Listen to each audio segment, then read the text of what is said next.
కొన్ని మాటలను మనం చదువుకుందాం.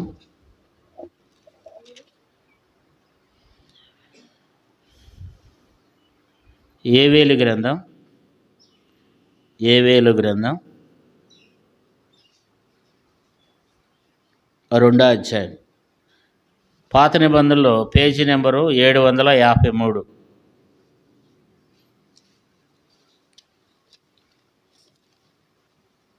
హోషే గ్రంథం పక్కన ఉంటుంది. ఎహెజ్కేలు గ్రంథం, దానియేలు గ్రంథం, హోషే గ్రంథం, తర్వాత ఏవేలు గ్రంథం 2వ అధ్యాయము 12వ వచనాన్ని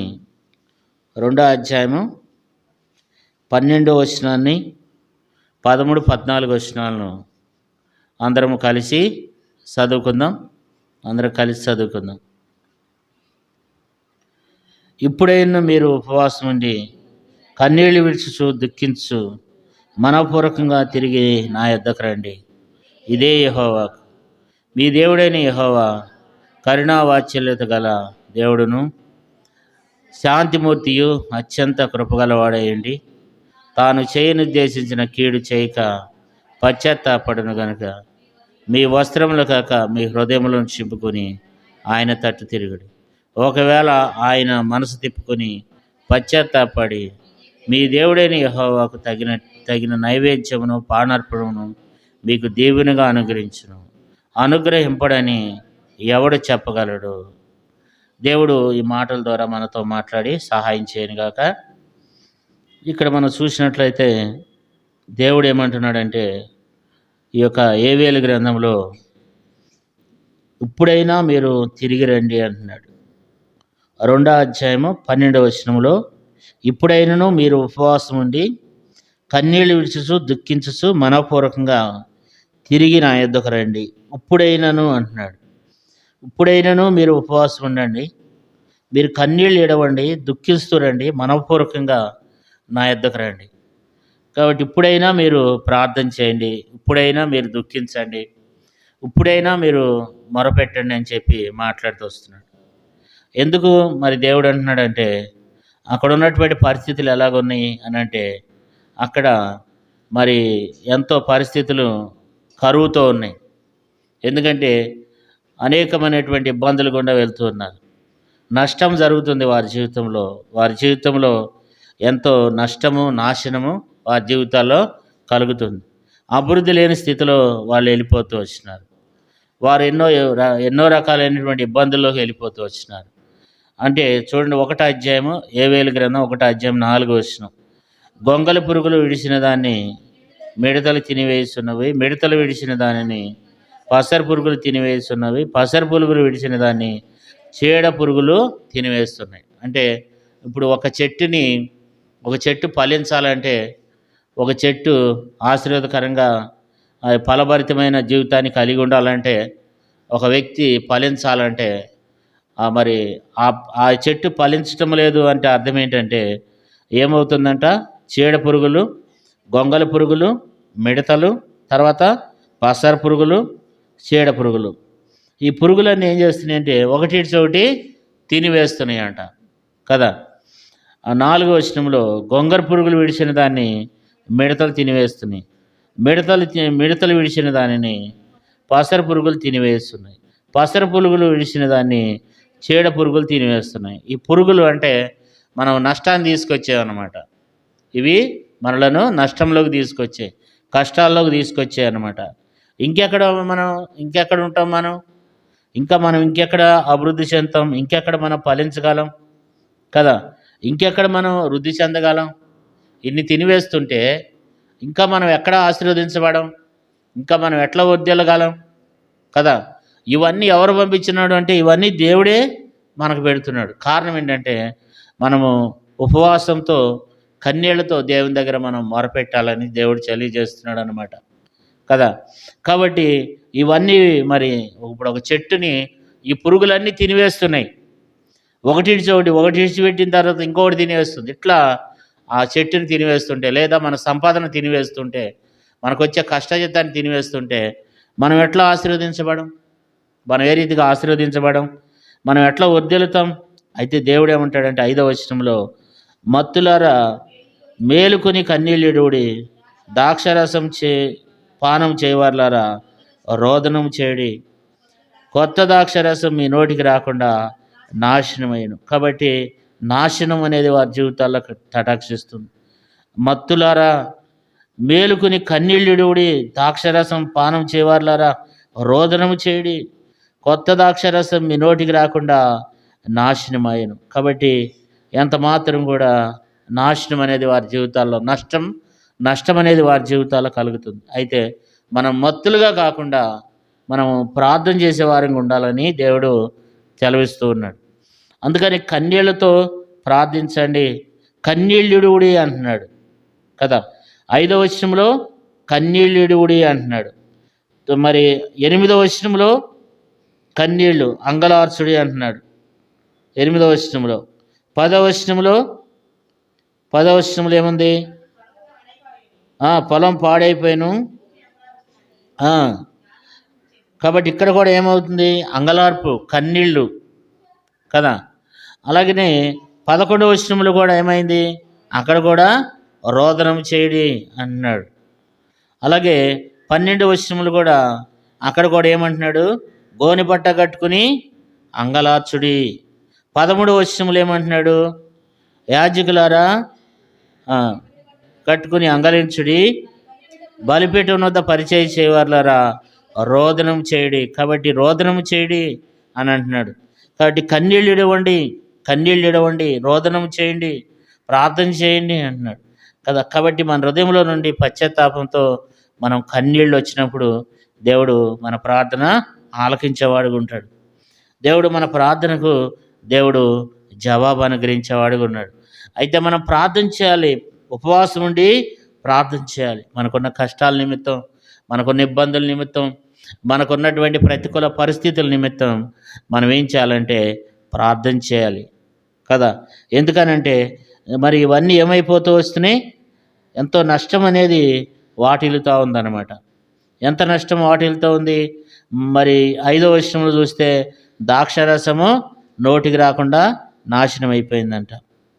తర్వాత 6వ వచనంలో చూడండి, లెక్కలేని బలమైన జనాంగం నా దేశం మీదకి వచ్చి ఉన్నది, వాటి పళ్ళు సింహపు కూరలాంటివి, వాటి ఘాటు. కాబట్టి ఇది తెగులుకు సాదృశ్యంగా ఉంది. ఇవన్నీ ఏంటంటే కష్టాలు అన్నమాట.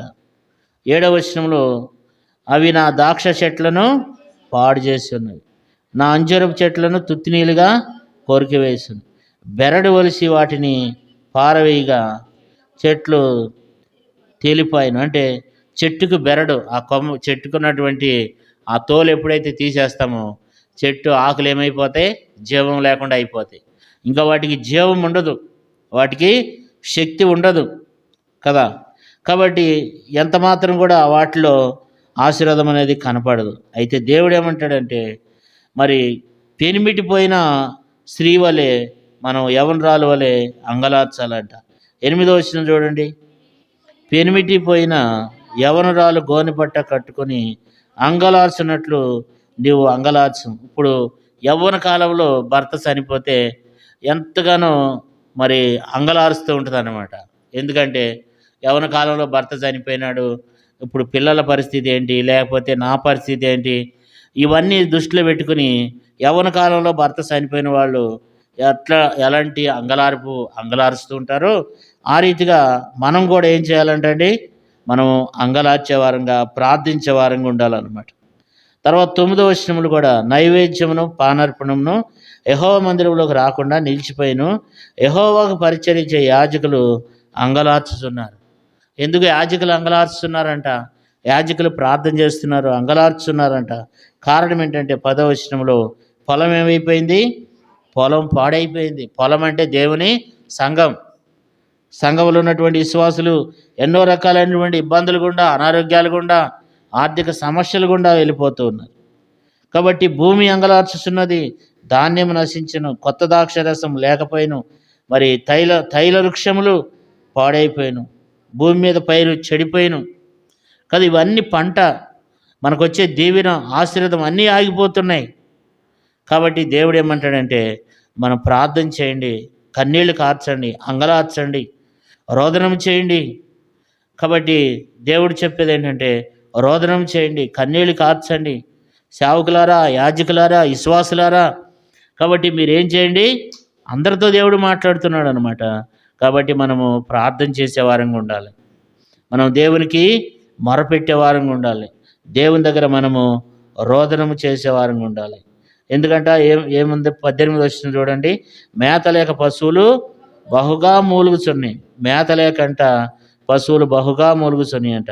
ఎడ్లు మందలుగా కూడి ఆకలికి అల్లాడుచున్నవి, గొర్రె మందలు చెడిపోతున్నవి కదా. ఇవన్నీ కూడా ఏంటంటే నష్టాన్ని తీసుకుని వస్తుందన్నమాట. ఇవన్నీ కూడా నష్టాన్ని తీసుకుని వస్తున్నాయి. పశువులు మొరపెడుతున్నాయి. 20 వచనం చూడండి, నదులు ఎండిపోటయు అగ్ని చేత మేత స్థలములు కాలిపోటయి చూచి పశువులు నీకు మొరపెడుతున్నవి కదా. కాబట్టి ఇవన్నీ నష్టాన్ని అంతా తెలియచేస్తూ మరి 2వ అధ్యాయము 12వ వచనం చూసినప్పుడు, మరి ఇప్పుడైనను మీరు ఉపవాసం ఉండి కన్నీళ్లు విడిచసు దుఃఖించసు మనపూర్వకంగా తిరిగి నా యుద్ధకు రండి అంటున్నాడు కదా.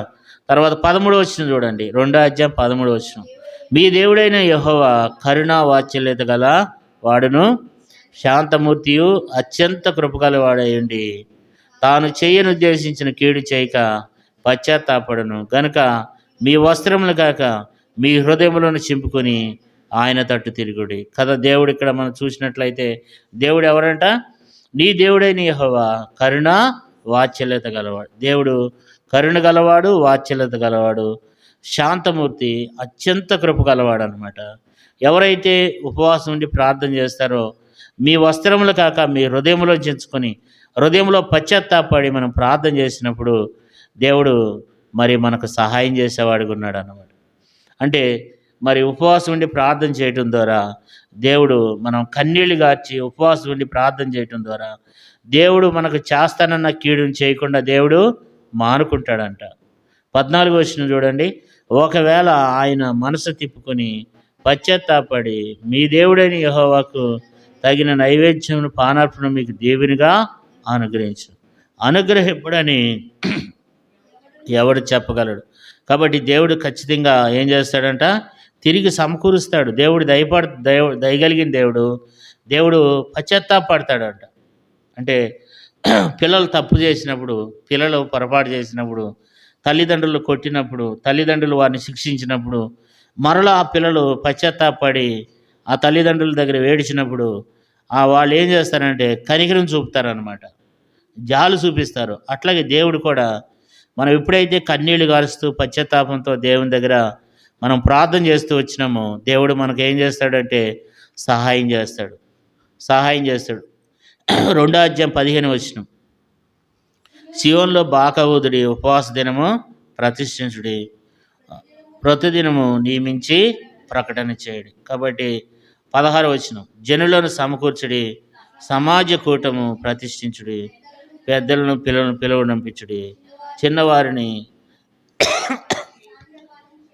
కాబట్టి ఇక్కడ మనం చూసినట్లయితే మరి అందరిని పిలవనమ్మన్నాడు, పిలవమని ప్రార్థన చేయండి అంటున్నాడు. 17వ వచనంలో, యెహోవాకు పరిచర్య చేయ యాజకులు మండపమునకును బలిపీఠమును మధ్య నిలబడి కన్నీళ్లు విడిచుచు యెహోవా నీ జనులెడల జాలి చేసుకుని అన్ని జనులు వారి మీద ప్రభుత్వం చేయనట్లు వారిని అవమానమునకు అప్పగింపు, లేని ఎడల అన్ని జనులు వారి దేవుడు ఏమైనో అందరూ అని వేడుకునే వాళ్ళు. ఇక్కడ యాజకులకి చెప్తున్నాడు ఏం చేయాలంట?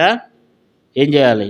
యెహోవాకు పరిచర్య దేవునికి పరిచర్య చేసేవారము మనం ప్రార్థించాలి. కన్నీళ్ళు విడుచుచు యెహోవా నీ ఎదుట నీ జనుల ఎడల జాలి చేసుకుని అన్ని జనులు నీ ప్రజల మీద ప్రభుత్వం చేయకున్నట్లు వారిని అవమానంకు అప్పగింపకము, లేని ఎడల అన్ని జనులు వారి దేవుడు ఏమైనా అందరు కదా అని చెప్పి ప్రార్థన చేయమంటున్నాడు కదా. మనం ప్రార్థన చేయాలి, దేవా మరి అన్ని జనులు నాకు ఈ నష్టం జరిగితే మనం ఏం చేయాలంటే ప్రార్థన చేయాలి. దేవా మరి నేనే ఆశీర్వాదకరంగా లేకపోతే, నేను దేవునికరంగా లేకపోతే అన్ని జనులు ఏమనుకుంటారు? వాళ్ళ దేవుడు ఏమయ్యాడు, వాళ్ళ దేవుడు అసలు ఉన్నాడా లేదా అని అనుకుంటారు కదా. మనకే ఆశీర్వాదం లేకపోతే, మనకే దేవుని లేకపోతే అన్ని జనులు ఏమనుకుంటారు? వాళ్ళ దేవుడు ఏమయ్యాడు, వాళ్ళ దేవుడు ఏం గొప్ప కార్యాలు చేస్తున్నాడు వారి ఎడల, వారు అసలు వాళ్ళ దేవుడు ఉన్నాడా లేదా, వాళ్ళ దేవుడి కంటే మా దేవుడే బెటరు అని చెప్పి అనేది అట్లా ఉంటారన్నమాట. అయితే దేవునికి జ్ఞాపకం చేయాలి, ప్రభా వారి దేవుడు ఏమైనా అనుచరులు అనుకుంటారు అని చెప్పి మనం ప్రార్థన చేయాలంట. ప్రభా మేము ఆశీర్వాదకరంగా లేకపోతే, మేము దీవెనకరంగా లేకపోతే అన్యజనులు ఏమనుకుంటారు, వాళ్ళ దేవుడు ఏమయ్యాడని అనుకుంటారు, నీ నామం అన్యజనుల్లో అవమానపరచబడుతుంది. కాబట్టి మీరు నీ జనుల ఎడల జాలి చేసుకొని మాకు సహాయం చేయండి అని మనం ప్రార్థన చేసినప్పుడు దేవుడు ఖచ్చితంగా ఏం చేస్తాడంట, సహాయం చేస్తాడు. వీళ్ళు ఏం చేస్తూ వచ్చినారంటే, వాళ్ళు పశ్చాత్తాపంతో దేవుని దగ్గర మొరపెడుతూ వచ్చినప్పుడు దేవుడు వారికి ఏం చేస్తూ వచ్చినాడు, వారిని ఆశీర్వదించి వారి ఎడల గొప్ప కార్యాలు చేస్తూ వచ్చినాడు అనమాట. ఈ 2025 సంవత్సరంలో మనకు మోటో కార్డు కింద ఉంది. ఆ కింద ఏముందంటే 2:25 మీరు కడుపార తిని తృప్తి పొంది మీ కొరకు వింత కార్యములను జరిగించిన మీ దేవుడైన యెహోవా నామమును స్తుతించినట్లు నేను పంపిన మిడతలను, గొంగళి పురుగులను, పసర పురుగులను, చీడ పురుగులను అను నా మహాసైన్యమును తినివేసిన సంవత్సరం పంటను మీకు మరలా ఇత్తును. ఇక్కడ మనం చూస్తే దేవుడు అంటున్నాడు, ఈ సంవత్సరంలో దేవుడు మోటార్ కార్డులో దేవుడు మనకిచ్చిన వాగ్దానం ఏంటంటే, మరి నేను పంపినటువంటి ఆ మహాసైన్యం అంటే మీ కొట్లలో ఇక్కడి నుంచి ఏముంటుంది, 24 చూడండి, కొట్లలో ధాన్యం నిండును, కొట్లు ధాన్యంతో నిండును, కొత్త ద్రాక్షరసమును కొత్త తైలమును గానుగులకు పైగా పొర్లిపారును. అంటే మనం ఎప్పుడైతే ప్రార్థన చేస్తామో, ఎప్పుడైతే మనం పశ్చాత్తాపడి దేవుని అడుగుతామో, దేవుడు మన ఎడల గొప్ప కార్యాలు చేస్తాడు, దేవుడు మనల్ని దీవిస్తాడు అనమాట. దేవుడు అంటున్నాడు 25 మరి మీరు కడుపార తిని తృప్తి పొంది మీ కొరకు వింత కార్యములను జరిగించిన మీ దేవుడైన యెహోవా నామమును స్తుతించినట్లు నేను పంపిన మిడతలను, గొంగళ పురుగులను, పాసర పురుగులను, చీడ పురుగులను నా మహాసైన్యము తినివేసిన సంవత్సరముల పంటను మీకు మరలా ఇచ్చును. దేవుడు అంటున్నాడు, మరలా నీకు మరలా ఇస్తాను. నువ్వు ఎంత అయితే నష్టపోతూ వచ్చినావో, నీ జీవితంలో ఎంత నష్టం జరిగిందో, ఆ మహాసైన్యం తినివేసినటువంటి నా మహాసైన్యం తినివేసినటువంటి ఆ సంవత్సరం పంటను మరలా నేను మీకు అనుగ్రహిస్తాను. ఈ 2025 సంవత్సరంలో దేవుడు మనకిచ్చిన మోటో కార్డు వాగ్దానం ఇదే. కింద లైన్లో ఏముందంటే, ఈ సంవత్సరం అంటే నష్టపోయిన దాన్ని దేవుడు మరలా ఏం చేస్తానంటున్నాడు, తిరిగిస్తానంటున్నాడు. మనం ఎంతైతే నష్టపోతూ వచ్చినామో దేవుడు తిరిగిస్తాడనమాట. కింద ఏమంటాడు, 26 చూడండి, నా జనులు ఇంకెన్నటికి సిగ్గునందరు, అప్పుడు ఇశ్రాయేలు మధ్య ఉన్నవాడను నేనే అనియో, నేనే మీ దేవుడని యెహోవాననియో, నేను తప్ప వేరొక దేవుడు లేడనియో మీరు తెలుసుకుందరు. నా జనులు ఇంకెన్నడను సిగ్గునందరు. కాబట్టి నా జనులు ఇంకెప్పటికి కూడా వారు సిగ్గునందరు అంటున్నాడు. కాబట్టి మనం ఏం చేయాలంటే, దేవుని దగ్గర మనం ప్రార్థన చేసేవారంగా మరి మనకు వచ్చినటువంటి నష్టాలు కష్టాలు అన్నీ కూడా దేవుడు తిరిగి మరలా సమకూర్చున్నట్లు మరి బైబిల్లో రాయబడింది. మోటో కార్డులో కింద లైన్లో చూసినట్లయితే దావీదు అక్కడ ఏముంది, దావీదు సమస్తమును రక్షించుకున్నాడు కదా. దేవుడు ఈ సంవత్సరంలో దేవుడు నూతన కార్యాలు చేసినట్లు ఆ ప్రకటన గ్రంథంలో ఏముంది, అక్కడ చూసినట్లయితే ఇదిగో నేను సమస్తమును నూతనమైనవిగా చేస్తును. దేవుడు మనకున్నటువంటి కష్టాల నుంచి, బాధల నుంచి, ఇబ్బందుల నుంచి దేవుడు విడిపించినట్లు, దేవుడు వస్తున్నటువంటి ప్రతిదమైన ఆటంకాల నుంచి దేవుడు తప్పించినట్లు, నష్టపోయిన దాన్ని దేవుడు మరలా తిరిగి సమకూర్చినట్లుగా మనం ఏం చేయాలంటే ప్రార్థన చేయాలి. ఎంతైతే మనం నష్టపోతూ వచ్చినామో దేవుడు తిరిగి సమకూరుస్తాడు. దేవుడు మన యందు జాలి పడతాడు. దేవుడు చేయొద్దన్న కార్యాన్ని చేయకుండా ఆగిపోయి దేవుడు పశ్చాత్తాపడతాడు. దేవుడు పశ్చాత్తాపడి దేవుడు మరలా మనకు దీవెన దయచేయాలంటే మనం ఏం చేయాలి, మనం ఎక్కువ ప్రార్థన చేస్తూ ఉండాలి. ఉపవాస ప్రార్థనలతో మనం ఆ రీతిగా నడుచుకున్నట్లయితే దేవుడు మరలా మనకు సంతోషం అనుగ్రహిస్తాడు, మరలా మనకు దేవుడు నెమ్మది అనుగ్రహిస్తాడు. 21 చూడండి, 2:21 దేశమా భయపడక సంతోషించి గంతులు వేయము, యెహోవా గొప్ప కార్యములు చేసెను కదా. కాబట్టి దేవుడు భయపడవద్దు అంటున్నాడు. దేవుడు మరలా తిరిగి ఏం చేస్తానంటున్నాడు? సమకూరుస్తానంటున్నాడు కదా. దావీదు ఏ రీతిగా అయితే తిరిగి సమకూర్చుకున్నాడో అలాగే మనం కూడా తిరిగి సమకూర్చుకోవాలి. దేవుడు అంటున్నాడు మరలా నేను మీకు సమకూరుస్తాను. 2:24 కొట్లు ధాన్యంతో నిండి ఉంటుందంట, కొత్త ద్రాక్షరసం కొత్త తైలము గానుగులకు పైగా పోర్లు పాను. అంటే ఆశీర్వాదం అనేది పోయిన నష్టం మరలా దేవుడు తిరిగి ఇస్తానంటున్నాడు ఈ సంవత్సరంలో. అయితే మనం ఈ సంవత్సరంలో మనం దేవుని యందు భయభక్తులు కలిగిన వారమై మన భక్తి జీవితాన్ని కలిగి ఉంటే దేవుడు ఖచ్చితంగా మన జీవితాల్లో ఈ మాటలు నెరవేరుస్తాడు. 28 చూడండి. 28 తర్వాత నేను సర్వజనుల మీద నా ఆత్మను కుమ్మరింతును, మీ కుమారులను మీ కుమార్తెలను ప్రవచనములు చెప్పుదురు, మీ ముసలివారు కలలుగందురు, మీ యవనులు దర్శనము చూతురు. 29 చూడండి. ఆ దినముల్లో నేను పనివారి మీదను పనిగత్తెల మీదను నా ఆత్మను కుమ్మరింతును. దేవుడు ఏమంటాడంటే నా పనివారి మీదను నా పనిగత్తెల మీద నా ఆత్మను కుమ్మరిస్తాను అంటున్నాడు. దేవుడు మన మీద తన ఆత్మను కుమ్మరించినట్లుగా దేవుడు తన యొక్క ఆత్మను మన మీద కుమ్మరింపబడినట్లుగా దేవుడు మన ఎడల సహాయం చేస్తానంటున్నాడు. దేవుని ఆత్మచేత నడిపిస్తాడు దేవుడు కదా. దేవుడు మనల్ని ఆత్మచేత నడిపించాలంటే మనం పశ్చాత్తాపడుతూ దేవుని దగ్గర, అందుకే ఏమంటున్నాడు 2:13 2:13 మీ దేవుడైన యెహోవా కరుణావాత్సల్యత గలవాడును శాంతమూర్తియు అత్యంత కృప గలవాడయ్యండి, తాను చేయనుద్దేశించిన కీడును చేయక పశ్చాత్తాపడును గనుక మీ వస్త్రములు కాక మీ హృదయములో చింపుకొని ఆయన తట్టు తిరిగి. మనం ఎప్పుడైతే ఆయన తట్టు తిరుగుతామో దేవుడు మనకు అన్నీ తిరిగి మరలా సమకూరుస్తానంటున్నాడు. ఈ 2025 మనము దేవుని తట్టు తిరిగినప్పుడు దేవుడు మనకు మరలా అన్నీ కూడా ఏం చేస్తాడు? తిరిగి సమకూరుస్తాడు. ఇందాక మనం ఒప్పుకోలు ప్రార్థనలు కూడా మరి దేవుడు సమకూర్చాడు. చూడండి, చదువుకున్న ఆ మాట చదివి మనం ప్రార్థన చేస్తాం. ఒప్పుకోలు వర్తమానంలో 1 సమూయేలు గ్రంథం 7వ అధ్యాయము 1 సమూయేలు గ్రంథం 7వ అధ్యాయము 1 సమూయేలు గ్రంథం 7వ అధ్యాయం 3వ వచనం. సమూయేలు ఇశ్రాయేలు వారందరితో ఇట్లా నేను మీ హృదయముతో యెహోవా యొద్దకు మీరు మల్లుకుని ఎడల అన్ని దేవతలను అస్త్రోత్ దేవతలను మీ మధ్య నుండి తీసివేసి పట్టుదల కలిగి యెహోవా తట్టు మీ హృదయములను తిప్పి ఆయన సేవించుడి. అప్పుడు ఆయన ఫిలిష్తీయుల చేతుల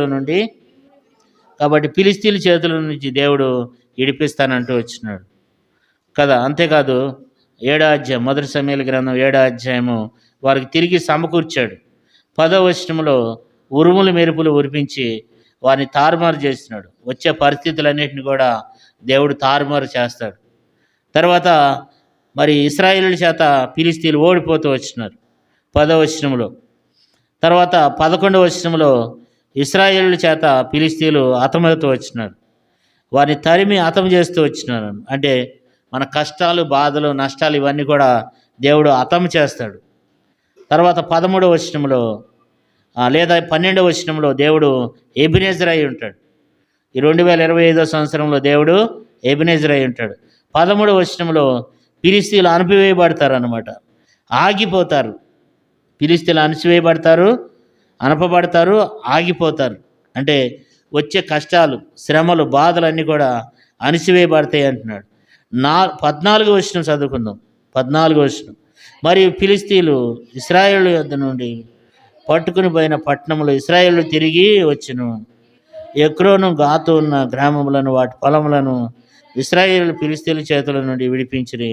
మరియు ఇశ్రాయేలులకును అమోరీయులకును సమాధానం కలిగి.